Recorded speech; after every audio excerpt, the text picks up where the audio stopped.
Hello, hello, I'm Beth Joey. This is a video. These are some books. Let's get into it. I haven't done one of these in yonks. I found that like filming the reading updates when I was doing them last year, I wasn't having much fun with doing them, but I think they're really important to just check in, see how I'm going, keep track of what I'm reading. So that's exactly what we're going to do here today. As you can tell, obviously we're at the beginning of March. So this is going to be a reading update for January and February. I've decided to do 2 months in one update. So do these, I think it's like bi-monthly or whatever.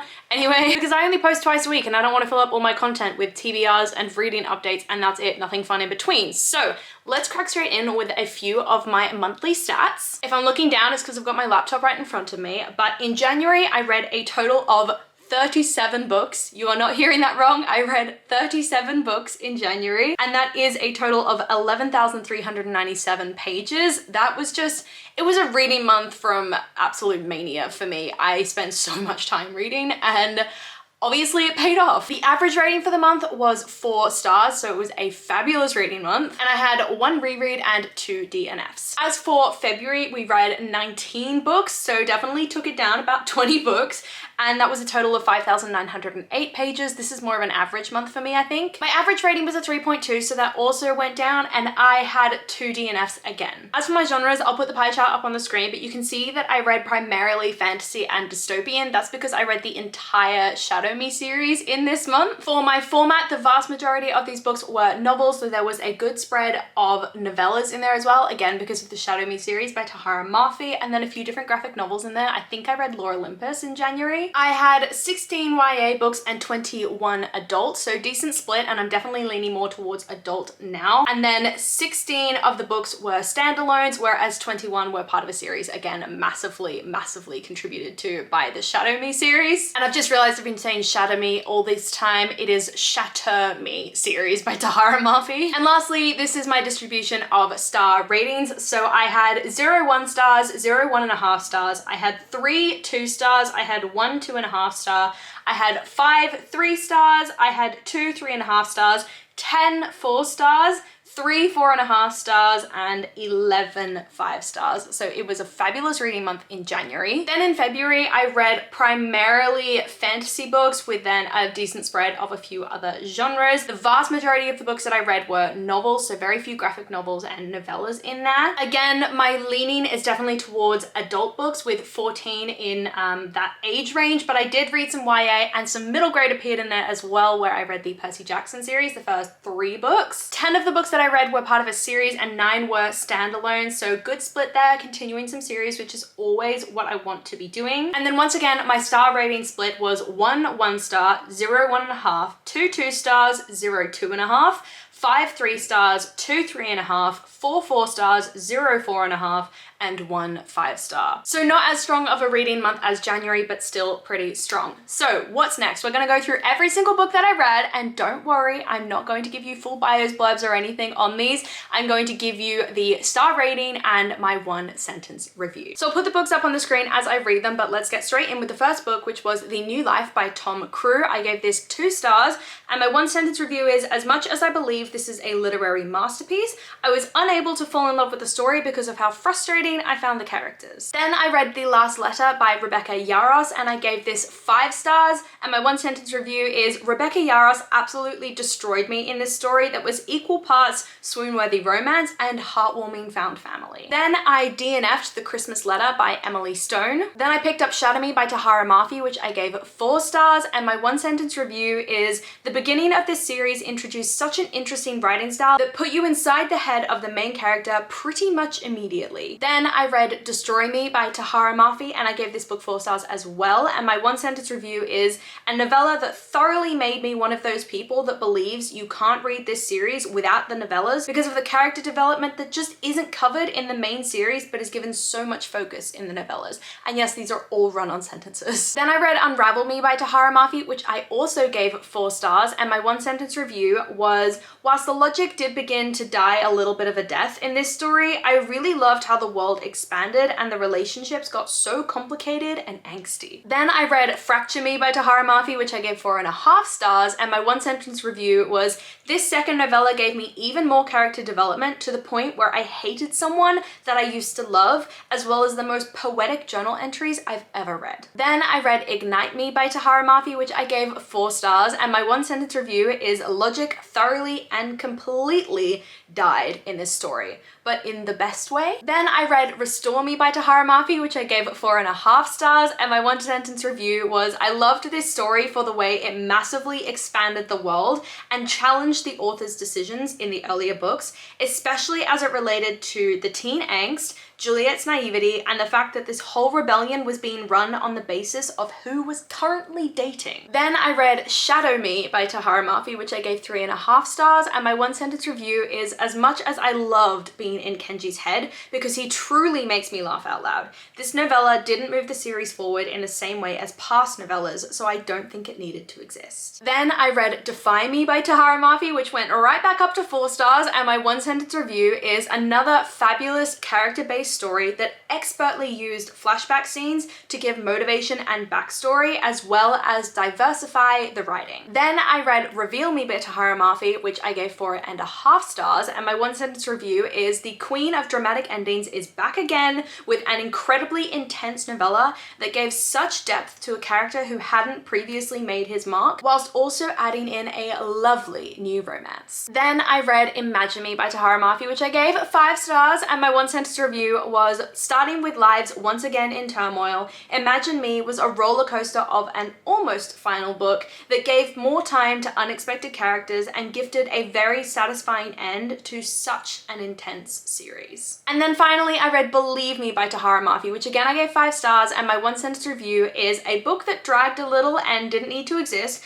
but also provided the levity and happily ever after I think this series really needed. Moving on to books outside of the Shadow Me world, I picked up Pride and Prejudice and the City by Rachel Lippincott, which I gave 2 stars, and my one sentence review was a sweet story that unfortunately didn't have the depth or swoon that I wanted, with a pretty predictable ending and some stereotypical character archetypes. Then I picked up The High Mountain Court by A.K. Mulford, which I gave 4 stars, and my one sentence review was an immediate addiction that, yes, had some cliche writing, but ultimately was an incredibly wild ride, both in terms of the romance and the fantasy plot. Then I picked up Lies We Sing to the Sea by Sarah Underwood, which I gave 3.5 stars, and my one sentence review was, yes, this story was incredibly heartbreaking and moving, but it was a book for someone else, not me. Then I read These Violent Delights by Chloe Gong, which I gave 5 stars, and my one sentence review was the easiest 5 stars I've ever given because of the fast-paced plots, depth to the characters, atmospheric writing, and the many nods to Romeo and Juliet that had me kicking my feet every time I noticed one. Then I read Fake Law, The Truth About Justice in an Age of Lies by The Secret Barrister, which I gave 4 stars.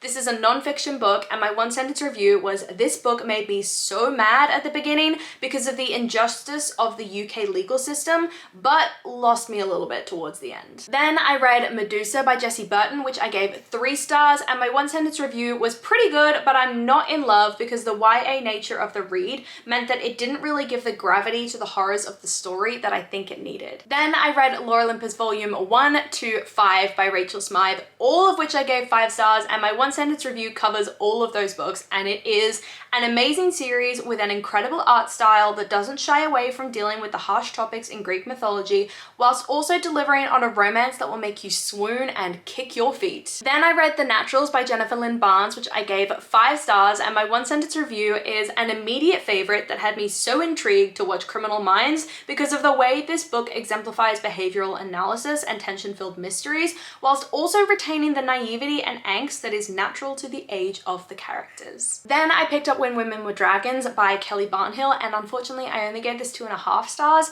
and my one sentence review was, admittedly I wasn't really paying attention when reading this book because I was listening to it only, but I still think it was incredibly slow and didn't deliver on explaining the actual point and message of the novel. Then I picked up Bright Young Women by Jessica Knoll, and my god, I gave this book 5 stars, and my one sentence review was, Bright Young Women was an intensely emotional read that had me riddled with anxiety from start to finish as it told the victims' stories rather rather than sensationalizing the crimes or even noting the name of Ted Bundy. Then I picked up A Deal with the Devil by Elizabeth O'Rourke, which I gave 4 stars, and my 1-sentence review was I had a lot of fun with this story, and it was definitely a speed read as it delved into Tali and Hayes' swoony, grumpy sunshine, slow burn romance. Then I read The Devil in the Deep Blue Sea, which is the second book in this series by Elizabeth O'Rourke, and unfortunately this only got 3 stars, and my 1-sentence review was a bit of a disappointment after the fun that was the first story because it really took too long in the slow burn. However, the emotion was a win for me. Then I picked up Trick Shot by Kayla Gross, which is just like a smutty Christmas novella, and I gave this 3 stars, and my 1-sentence review was, admittedly, I didn't pay a ton of attention to this read, but it was a smutty good time and I had fun. Then I picked up Deviant King by Rena Kent, which I gave 3 stars, and my 1-sentence review was this was a strange one, and unfortunately a lot of my enjoyment was hit by the amateurish writing, cringy dialogue, and baseless arguments, but it was still addictive as hell. Then I picked up the next book in this series, which was Still Princess by Rena Kent, and I gave this 2 stars. And my 1-sentence review was, and the mania continues as Still Princess has even less plot than the first book, and the destruction promised in the blurb was nowhere to be seen. Then I picked up the 3rd book in this series, Twisted Kingdom by Rena Kent, and I gave it back up to 3 stars, and my 1-sentence review was, despite the obvious and ongoing issues in this story, I enjoyed it way more than the first book because it had a self-contained plot arc. This trilogy was way too long though. Then I picked up the next book in the series, but it's separate to the original trilogy, and it was Black Knight by Rena Kent, and I gave this 4 stars. And my 1-sentence review was finally a break from the first couple, which was made even better by the emotion this story delved into, as well as the swoonier nature of the read compared to other books in this series. Then I picked up Vicious Prince, which is the next book in this series by Rena Kent, and I again gave it 4 stars, and my 1-sentence review was, we're going back to chaos in terms of the relationship, but the books keep getting better as Vicious Prince continued with the emotion and focused on the healing journey message alongside such an angsty romance. Then I started my Percy Jackson obsession, whatever you want to call it, because I never read these books as a kid, so I picked up Percy Jackson and the Lightning Thief by Rick Riordan, and I gave the book 4 stars, and my 1-sentence review was, I seriously did not expect to enjoy this book, but it was so much fun in both the writing style and the incredibly lovable characters, plus the action-packed plot didn't hurt either. Then I continued with my Sarah J Maas reread project by picking up The Assassin's Blade by this author, and I gave it 5 stars. And my 1-sentence review was, I'm so glad I gave this series of novellas a second chance because it was so much more emotional this time around, and I absolutely adored the depth it gave to characters who became so much more important later in the series. Then I continued reading the 5 Crowns of Okrit series by A.K. Mulford, so I picked up The Witch's Blade next, and I gave this book 4 stars. And my 1-sentence review was, this book simultaneously felt and didn't feel like it was under 400 pages, but it confirmed that I'm not someone who loves slow burn, whilst also confirming that I'm still thoroughly invested in this series. Then I picked up If We Were Villains by M.L. Rio, and I gave this book 3 stars. Sorry about it. My 1-sentence review was, I don't really know how I felt about If We Were Villains, in that I can recognize it's a great book, but I just found it really slow at times, and it definitely requires a prior knowledge of Shakespeare's works. We're nearly at the end, I promise. I next picked up Every Summer After by Carly Fortune, and I gave this book 3.5 stars, and my 1-sentence review was, this book confirmed for me that I really can't forgive the cheating trope because I loved this book up until the moment it was included, and then it completely lost me. I then picked up and DNF'd Nettle and Bone by T. Kingfisher before picking up The Heiress by Rachel Hawkins, and I gave this book 2 stars, and my 1-sentence review was such a letdown because of how every plot twist was given away about 10 pages before it was announced, and the fact that it didn't really feel like anything more than a bunch of dysfunctional people fighting over their inheritance. Then I picked up The Song of Achilles by Madeline Miller, which I gave 4 stars, and my 1-sentence review was, I'm seriously struggling with how to rate this book because it was incredibly written and it did bring me to tears at the end, but it was also super dense and I did struggle to get through it at times. Then I DNF'd The Jasad Heir by Sarah Hashem, and then picked up Bring Me Your Midnight by Rachel Griffin, which I gave 3 stars, and my 1-sentence review review was, whilst in a lot of ways Bring Me Your Midnight was beautifully atmospheric, it really felt underdeveloped, and I think it should have been a duology so that the characters, setting, magic, and plot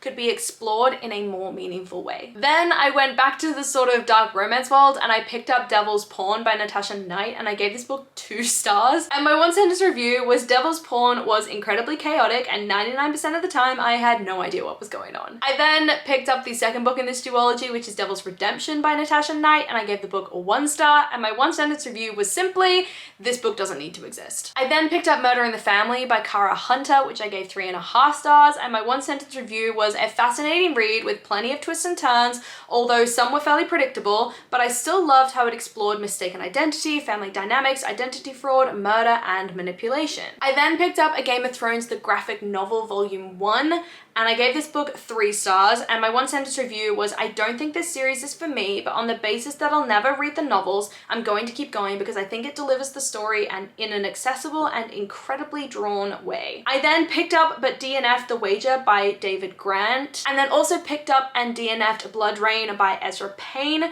before finally picking up and reading Feybound by Sarah El-Arifi, which I gave 4 stars, and my 1 sentence review was a very fast-paced fantasy romance that had a lot of tension and twists in identity, loyalty, and motivations of the characters, whilst also thoroughly exploring the world, its species, and the romances. And finally, I picked up Percy Jackson and the Sea of Monsters, which I gave 3 stars, and my 1 sentence review was Percy Jackson and the Sea of Monsters retained the juvenile humor from the first book, but added in an extra layer of seriousness to the adventure that really made the series feel like it's growing alongside its characters. So those are all the books that I read in January and February, as well as what I rated them. Do let me know in the comments down below what you read in January and February, and if you have any favorite books, or just let me know what you're reading at the moment, loving it, hating it, all that kind of thing. Come and chat to me in the comments down below. I love talking to you guys, and I do my best to reply to every single comment. I really hope that you enjoyed this video, and if you did, please do let me know by liking, subscribing, and hitting that notification bell all down below. It's a